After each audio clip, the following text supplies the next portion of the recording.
আজকে প্রত্যেক শনিবার নয়, আমরা এই শনিবার আজকে আমাদের এগ্রিকালচার ক্লাসে উপস্থিত হয়েছে।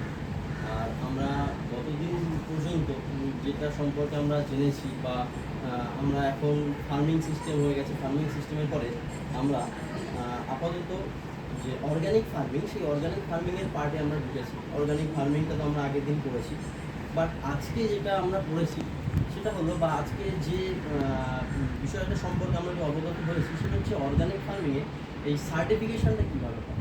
যে অর্গানিক সার্টিফিকেশান আমরা জানি বীজের যে সার্টিফাই করা হয়, সেক্ষেত্রে যে প্রসেসটা কিছুটা হলেও হয়তো প্রসেসটা একই রকম, কিন্তু যেখানে আমরা সিড সার্টিফিকেশনের সময় একটা ক্ষেত্রে শুধু বীজের শংসাপত্রের জন্য আমরা আবেদন করি, যে নির্দিষ্ট যে সংস্থাগুলো আছে সরকারি বা বেসরকারি, সেখানে যেমন আমরা আবেদন করতে পারি, ঠিক তেমনিভাবে এখানে আমরা যখন অর্গানিক কোনো একটা কৃষিজাত ফসল তৈরি করছি, তো সেক্ষেত্রে আমাদের ওই সার্টিফিকেশানটা করাতে গেলে একটু সময় সাপেক্ষ। কারণ যখন আমরা শুধু সিডটাকে করছি, তখন সেই সিডের যে ব্যাপারটা সেটা অর্গানিক হলো কিনা সেখানে আমরা সার্টিফাই করছি।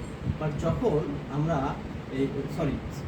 ভুল বলে ফেললাম, অ্যাকচুয়ালি যখন বীজের শংসাপত্র হয় তখন শুধু বীজটাকে আমরা দেখি, সেক্ষেত্রে আর অন্য কিছু দেখা আমাদের প্রয়োজন পড়ে না। কিন্তু যখন সেই শস্যটা অর্গানিক হলো কিনা সেটা জানার জন্য আমাদের যেটা করতে হবে, সেখানে যে সয়েল থেকে এটা তৈরি হয়েছে, সেখানে সেই সয়েলটা অর্গানিক কিনা, বা সেখানে অন্য কোনো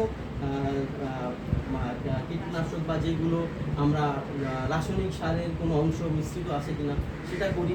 তার সাথে যে জলটা ব্যবহৃত হচ্ছে সেটাকে তো করতে হবে, সঙ্গে যে প্রোডাকশানটা হচ্ছে সেটা তো করতেই হবে। তো এভাবে আমরা ওই অর্গানিক সার্টিফিকেশানটা করে থাকি। এবং অর্গানিক সার্টিফিকেশানটা করার জন্য কোনো একটা পার্টিকুলার একটা বছর যে আমরা তৈরি করলাম অর্গানিক যে প্রোডাকশান, সেটা হলো এই এক বছরে আমার হবে না, এটা কনজিকিউটিভলি 3 ইয়ার্স করতে হবে। সেই 3 ইয়ার্স করার পরে তখনই আমি আলটিমেটলি ওই সার্টিফিকেশানটা গিয়ে পাবো আর কি। আর যেহেতু এটা অনেকটা ব্যয়বহুল, সেহেতু একজনের পক্ষে সেই খরচটা করা খুবই কষ্টকর। কারণ আমি যদি সেই খরচটা করেই ফেললাম এবং আলটিমেটলি শংসাপত্রটা পেলাম না, তখন আমার সেটা লস হয়ে গেল। ওই জন্য গ্রুপ সার্টিফিকেশনের ব্যাপারটা এখানে আছে, যেখানে এখানে বলা হয়েছে যে প্রায় হেক্টর প্রতি 25,000 টাকা খরচ আছে যদি একটা অর্গানিক ফার্মিং আমরা করতে চাই। তো সেই সার্টিফিকেশনটা পেতে গেলে প্রায় 25,000 টাকা খরচ আছে। সেই জন্য গ্রুপ সার্টিফিকেশনটা এখান থেকে দেওয়া হয়। এটা দেয় কারা? বিশেষ করে এই APEDA বা IFOAM এই সংস্থাগুলো থেকে আমরা কি করতে পারি, এই সার্টিফিকেশনটা পেতে পারি। এরপরে যেটা আমরা পড়েছি সেটা, বা যেটা সম্পর্কে আজকে আমরা জেনেছি, সেটা হচ্ছে SOM, সয়েল অর্গানিক ম্যাটার। যেটা কি হয় না, সয়েল অর্গানিক ম্যাটার তো আমরা সবাই প্রথম থেকে যখন এগ্রিকালচার ক্লাসে আমরা এসেছি বা ক্লাস করতে শুরু করেছি, সেখানে একটা জিনিস, এই SOM কথাটা আমরা রিপিটেডলি শুনে এসেছি। তো SOM কথাটা হচ্ছে এই সয়েল অর্গানিক ম্যাটার, যেটা অ্যাকচুয়ালি মাটির মধ্যে যে মাটির যে হিউমাসটা, সেটার কথা আমরা বলি। এখানে বিভিন্ন জৈব যৌগ এবং মিশ্রিত থাকে, যেখানে প্রাণীজ বা উদ্ভিজ নানান ধরনের সেই জৈব সেই জিনিসগুলো আমরা এখান থেকে পেতে পারি আর কি, হিউমাস। তো এই হিউমাসটাতে যত পরিমাণ এই যৌগের পরিমাণের যে নির্দিষ্ট যে পরিমাণগুলো, সেই পরিমাণগুলো একটা বলছি স্যার, নির্দিষ্ট যে যৌগগুলো, সেগুলোর পরিমাণ এখানে আমরা জানবো কীভাবে, যে এখানে কার্বন থাকছে মোটামুটি। আমরা জানি যে মাটি যখন আমরা প্রথমে পড়েছিলাম, মাটিতে হচ্ছে জৈব যে ভাগটা আর কি, সেটা হচ্ছে 5%। আর এই 5%-এর মধ্যে আবার যে ভাগগুলো রয়েছে, যেমন সবার থেকে বেশি পরিমাণ থাকে হচ্ছে আমাদের কার্বনটা, সেটা হচ্ছে 50%। আর তারপরে আছে নাইট্রোজেন, অক্সিজেন 35%, নাইট্রোজেন 5%, আর বাকি যেগুলো আছে সেই জিনিসগুলো থাকে। এই হিউমাস পার্টটার মধ্যে আবার দুটো পার্টে আমরা ভাগ করতে পারি। সেটা হচ্ছে একটা হিউমিক আর একটা হচ্ছে নন হিউমিক। এই হিউমিকের মধ্যে রয়েছে আবার আমাদের ফলভিক অ্যাসিড, তারপরে হিউমিক অ্যাসিড, আর হচ্ছে হিউমিক।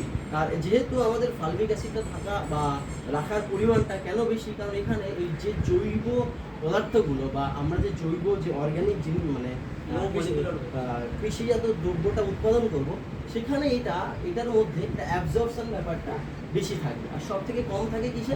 সব থেকে কম থাকে হচ্ছে হিউমিনের। আর হিউমিক অ্যাসিডে ওই মাঝামাঝি আর কি। এই হচ্ছে আমাদের। আর যেগুলো হচ্ছে নন হিউমিক সেগুলো ওই কার্বোহাইড্রেট, প্রোটিন, ফ্যাট বা মোম, রেজিন এগুলো আমরা ওই নন হিউমিকের পার্টটা থেকে পেতে পারি। তো এই হচ্ছে আমাদের আজকে সয়েল অর্গানিক ম্যাটেরিয়ালস বা এসওইউ সম্পর্কে আমরা পড়েছি। CH2N আচ্ছা CH2N, যেখানে সয়েল অর্গানিক ম্যাটেরিয়ালে আরও দুটো ইম্পর্টেন্ট টপিক হচ্ছে, মানে ইম্পর্টেন্ট ব্যাপার হচ্ছে যে একটা মাত্রা, অনুপাত, সেটা হচ্ছে কার্বন আর নাইট্রোজেন। এই কার্বন আর নাইট্রোজেন অনুপাতটা কিন্তু মনে রাখতে হবে যে 10:1 যেন থাকে। এই 10:1টা হচ্ছে সুইটেবল ফর সয়েল বা এই অর্গানিক ফার্মিংয়ের জন্য। বাট এটা আমাদের ওয়েস্ট বেঙ্গলের ক্ষেত্রে একটু ডিফারেন্ট। এই ওয়েস্ট বেঙ্গলের ক্ষেত্রে সেই যে মেজারটা যদি আমরা করি, সেই রেশিওটা সেটা 14:1 হয়ে যাচ্ছে। যেহেতু কার্বনের পরিমাণটা বেশি হয়ে যাচ্ছে আর নাইট্রোজেনের পরিমাণটা কম হয়ে যাচ্ছে, আমরা জানি যে সেক্ষেত্রে মাটির জন্য বা এই ধরনের প্রোডাকশনের জন্য সেটা আমাদের মাটির জন্য ক্ষতিকারক। এর জন্য কি করতে হবে?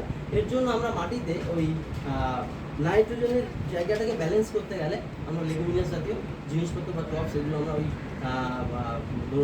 ধরো ওই আমরা বিনস বা সয়াবিন বা মানে রাইজোবিয়াম যে ব্যাপারটা থাকে, এই শস্যগুলো আমরা ওখানে প্রোডাকশন করে আমরা কি করতে পারি না, এর পার্সেন্টেজটাকে আমরা বাড়িয়ে করতে পারি। এটা হচ্ছে ব্যাপার। আর এরপরে আছে সয়েল রিক্লেমেশন বা মাটি পুনরুদ্ধার। মাটি পুনরুদ্ধার ব্যাপারটা কেন করতে হবে? মাটি পুনরুদ্ধার ব্যাপারটা খুব ইম্পর্টেন্ট একটা, কারণ যে কোনো মাটিতে আমরা তো কি আর চাষ করে দিতে পারি না। কারণ সমস্ত মানে আমরা যদি বিভিন্ন জায়গার মাটি নিয়ে পরীক্ষা করে দেখা যায়, তাহলে ওই সর্বত্র মাটির মধ্যে একটা ওই জৈব যৌগ বা অজৈব যৌগ বা বিভিন্ন যে মেটেরিয়ালসগুলো, সেগুলোর কিন্তু ওই পরিমাণটা একই রকম থাকে না। যেমন একটা